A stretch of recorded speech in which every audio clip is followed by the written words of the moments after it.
Hello दोस्तों, आज हम पढ़ने जा रहे हैं द साइकोलॉजी ऑफ मनी। एक ऐसी बुक जो पैसे के बारे में माइंडसेट, बिहेवियर और चॉइसेस पे फोकस करती है। ये किताब बताती है कि पैसे कैसे काम करते हैं, सिर्फ नंबर्स नहीं बल्कि हमारे डिसीजंस, इमोशंस और स्मॉल हैबिट्स से।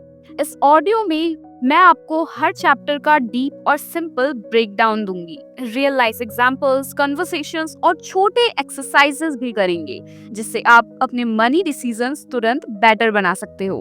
अगर आप नए हो चैनल पे तो सब्सक्राइब कर लो, क्योंकि हम ऐसे ही सिंपल यूजफुल समरीज लाते रहते हैं। चलिए शुरू करते हैं। Chapter 1, no one is crazy. हर इंसान अपनी लाइफ एक्सपीरियंसेस से पैसे के बारे में जजमेंट बनाता है। जो किसी 1980s में पैदा हुआ, उसकी सोच डिफरेंट होगी। जो 2008 फाइनेंशियल क्राइसिस देखा हुआ है, उसकी अप्रोच डिफरेंट होगी। सब लोग अलग हिस्ट्री लेके आते हैं, इसलिए कोई भी प्योर इरेशनल नहीं होता। हम पास्ट एक्सपीरियंसेस को जनरलाइज कर लेते हैं और उनके बेसिस पे डिसीजंस लेते हैं। एक आदमी जिसने रिसेशन देखा, वो रिस्की इन्वेस्टमेंट से डर सकता है। दूसरा जो बुल मार्केट में पाला गया, वो ज्यादा ऑप्टिमिस्टिक हो सकता है।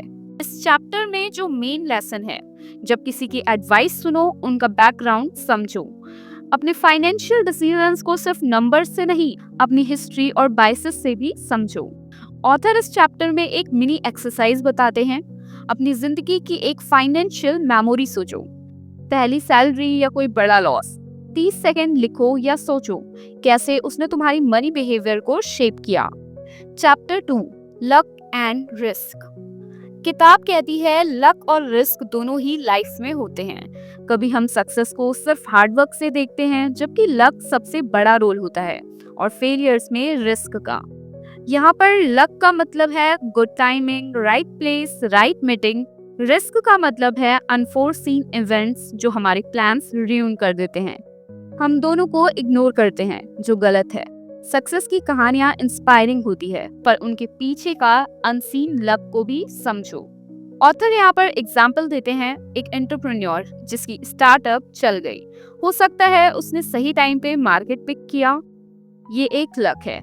और किसी कॉम्पिटिटर का एग्जिट, ये रिस्क शिफ्ट भी हुआ है। ऑथर इस चैप्टर में लेसन देते हैं, हम रिस्क को मैनेज कर सकते हैं पर एलिमिनेट नहीं। हम ग्रेटिट्यूड रख सकते हैं सक्सेस के लिए, और ह्यूमिलिटी रखनी चाहिए। ऑथर इस चैप्टर में एक मिनी एक्सरसाइज बताते हैं। अपने लाइफ का एक सक्सेस सोचो, लिस्ट बनाओ किन चीजों ने तुम्हारी हेल्प की, स्किल, टाइमिंग, पीपल। अब एक फेलियर सोचो, क्या कोई रिस्क था जिसको तुमने मिस किया। Chapter 3, never enough. लोग हमेशा थोड़ा और चाहते रहते हैं। किताब में एक इन्वेस्टर का एग्जाम्पल है जो ऑलरेडी बहुत वेल्दी था, फिर भी ज्यादा कोशिश कर रहा था, और एक दिन उसने सब कुछ लूज कर दिया। कंटेंटमेंट की वैल्यू समझो। जब वांट्स अनलिमिटेड हो जाते हैं, सेटिस्फेक्शन नहीं मिलती। इनफ डिफाइन करो, कितना पैसा तुम्हारे लिए इनफ है ताकि तुम जिंदगी एंजॉय कर सको। ऑथर यहाँ पर एक एग्जाम्पल देते हैं, एक पर्सन जो फैंसी चीजें खरीदता रहता था लेकिन स्ट्रेस में था, एक और जो मॉडेस्ट लाइफ जीता था और खुश था। ऑथर यहाँ पर एक लेसन देते हैं, गोल्स सेट करो, फाइनेंशियल इंडिपेंडेंस, सिक्योरिटी, फ्रीडम, और उसके हिसाब से प्लानिंग करो। लालच से बचो, focus on what truly matters. Author यहाँ पर एक मिनी एक्सरसाइज बताते हैं, अपनी लाइफ पे सोचो, एक फाइनेंशियल गोल लिखो जो तुम्हें पीस दे, जो तुम्हारा इनफ हो सकता है। Chapter 4, confounding compounding. Compound interest सबने सुना है, पर लोग अंडर एस्टिमेट करते हैं इसकी पावर। छोटे छोटे इन्वेस्टमेंट्स टाइम के साथ बड़े बन जाते हैं। अगर आप यंग एज से थोड़ा इन्वेस्ट करना स्टार्ट करो, लॉन्ग टर्म में बहुत बड़ा बेनिफिट मिलेगा। कंपाउंडिंग को समझो, रिटर्न्स पे रिटर्न मिलते हैं।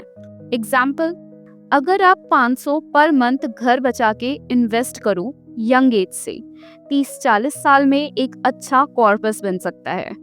ऑथर यहाँ पर एक लेसन देते हैं, टाइम प्लस कंसिस्टेंसी ज्यादा बड़ा होता है trying to time the market से। Start early, set auto investments. Author यहाँ पर एक मिनी एक्सरसाइज बताते हैं, अपने 5 साल और 20 साल का फाइनेंशियल सोचो, अगर आज से थोड़ा सेव स्टार्ट करोगे तो फ्यूचर में क्या फर्क आएगा। लिखो 3 रीजंस क्यों स्टार्ट करना मुश्किल लगता है, फिर एक सॉल्यूशन लिखो। Chapter 5, getting wealthy versus staying wealthy. किसी ने जल्दी अमीर बनने के लिए रिस्की शर्त लगाई, पैसे आ गए पर फिर थोड़े टाइम बाद सब कुछ हार गया। गेटिंग रिच और स्टेइंग रिच दोनों अलग स्किल्स हैं। Getting wealthy is equal to boldness and risk. Staying wealthy is equal to frugality, humility, risk management and patience. For example, lottery win versus multi generation family wealth. Lottery winner जल्दी lose कर देता क्योंकि long term thinking और habits नहीं होती हैं उसके पास। यहाँ पर ऑथर एक लेसन देता है, वेल्थ को प्रोटेक्ट करने के लिए सिंपल रूल्स फॉलो करो। Diversify, avoid leverage, keep margin of safety. Author एक मिनी एक्सरसाइज बताते हैं, अपनी कोई एक रीसेंट फाइनेंशियल डिसीजन सोचो, क्या ये लॉन्ग टर्म वेल्थ को प्रोटेक्ट करने वाली थी? अगर नहीं, नेक्स्ट टाइम क्या चेंज करोगे? Chapter 6, tails, you win. बहुत बार स्मॉल नंबर ऑफ इवेंट्स ही बड़े रिटर्न्स देते हैं। आपके रिटर्न्स का बड़ा हिस्सा कभी कभी कुछ रेयर इवेंट से आता है, इसलिए स्मॉल बेट्स की वैरायटी रखना और ओकेजनली बिग विन्स के लिए रेडी रहना। For example, tech startup investments, 1 या 2 कंपनीज बहुत बड़ा रिटर्न देती हैं, बाकी एवरेज या लॉस। ऑथर यहाँ पर लेसन देते हैं, पोर्टफोलियो में फ्लेक्सिबिलिटी और पेशेंस होनी चाहिए। डोंट जज short term performance too harshly. Author यहाँ पर एक मिनी एक्सरसाइज बताते हैं, अपने इन्वेस्टमेंट्स चेक करो। Chapter 7, freedom. किताब में बोला है सबसे वैल्यूएबल चीज है freedom, time freedom, control over your day. पैसा जब आपको फ्रीडम दे वही सबसे बड़ा रिवॉर्ड है। पैसे का ultimate use is equal two options और फ्रीडम। सैलरी या फैंसी आइटम से ज्यादा इम्पोर्टेंट है कि तुम अपना टाइम कैसे स्पेंड करते हो। फॉर एग्जाम्पल, 2 लोग होते हैं, एक हाई पेइंग जॉब में बिजी रहता है, दूसरा मॉडरेट अर्निंग में अपना टाइम चूज करता है। कौन ज्यादा खुश है? लेसन, फाइनेंशियली प्लानिंग का गोल सिर्फ वेल्थ नहीं, लाइफ कंट्रोल होना चाहिए। सेविंग एंड इन्वेस्टमेंट ऐसे करो कि चॉइसेस मिले वर्क, फैमिली, हेल्थ के लिए। ऑथर यहाँ पर मिनी एक्सरसाइज बताते हैं, एक ऐसा रूटीन लिखो जो तुम्हें freedom they. For example, part time passion project, remote work option. कैसे फाइनेंसेस सपोर्ट करेंगे इस फ्रीडम को। Chapter 8, man in the car paradox. हम एक्सपेंसिव चीजें खरीद तो लेते हैं, हम एक्सपेंसिव चीजें खरीद के सोचेंगे कि लोग एडमायर करेंगे, पर असली एडमायरेशन यूजुअली नहीं होती। लोग सोच रहे होते हैं अपने बारे में। मटेरियलिज्म का इल्यूजन का मतलब होता है दिखावा से satisfaction temporary. Real fulfilment relationships और मीनिंग से आता है, ना कि सिर्फ स्टेटस सिंबल से। एग्जाम्पल, लग्जरी कार खरीदने वाला खुश थोड़ी देर के लिए होता है, पर फैमिली टाइम से जो खुशी मिलती है वो लॉन्ग टर्म होती है। ऑथर यहाँ पर लेसन देते हैं, spend on experiences, relationships, learning, ये ज्यादा वैल्यू देते हैं। ऑथर यहाँ पर एक मिनी एक्सरसाइज बताते हैं, पिछले महीने में क्या खरीदा जो सिर्फ स्टेटस के लिए था, क्या वैल्यू मिला। नेक्स्ट मंथ एक एक्सपीरियंस प्लान करो, वॉक या फैमिली के साथ dinner instead of expensive item. Chapter 9, wealth is what you don't see. बहुत से लोग फ्लैशी लाइफ दिखाते हैं, लेकिन वेल्थ वही होती है जो आपने सेव किया, इन्वेस्ट किया, जो दिखाई नहीं देता। Wealth is equal to assets, savings, investments, ना कि लाइबिलिटी। शो ऑफ से अलग ट्रू वेल्थ इनविजिबल होती है। फॉर एग्जाम्पल, 2 घर, एक में न्यू गैजेट्स, लोन, दूसरे में सिंपल लाइफ पर बिग सेविंग्स। लॉन्ग टर्म में कौन जीतेगा?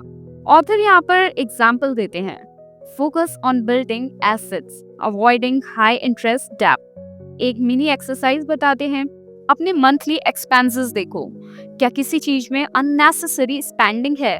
3 चीजें कट करने की सोचो। Chapter 10, save money. Saving is simple but not easy. Book कहती है सेविंग से आपको ऑप्शंस मिलते हैं और ऑप्शंस इंपॉर्टेंट है। सेविंग परसेंटेज से बेटर होती है, हैबिट बनानी चाहिए। सेविंग का रीजन सिर्फ फ्यूचर गोल्स नहीं है, सेफ्टी और फ्रीडम भी है। फॉर एग्जाम्पल, 20% सेविंग रूल या 50-30-20 चूज करो जो सूट करे। ऑटो डिडक्शन बेस्ट है।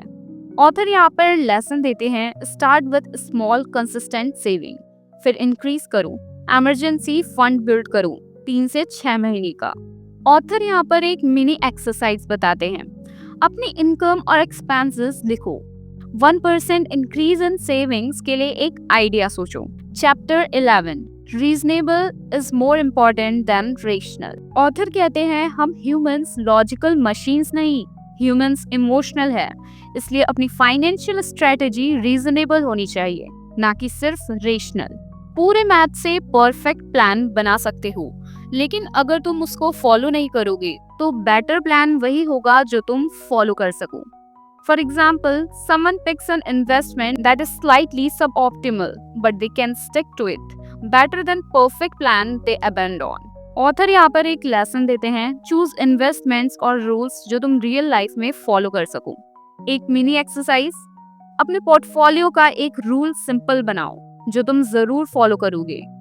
For example, monthly SIP, automatic rebalancing. Chapter 12 surprises happen. Life में सरप्राइजेस कॉमन है, pandemics, job loss, market crashes. Planning में इन सरप्राइजेस को इंक्लूड करना जरूरी है।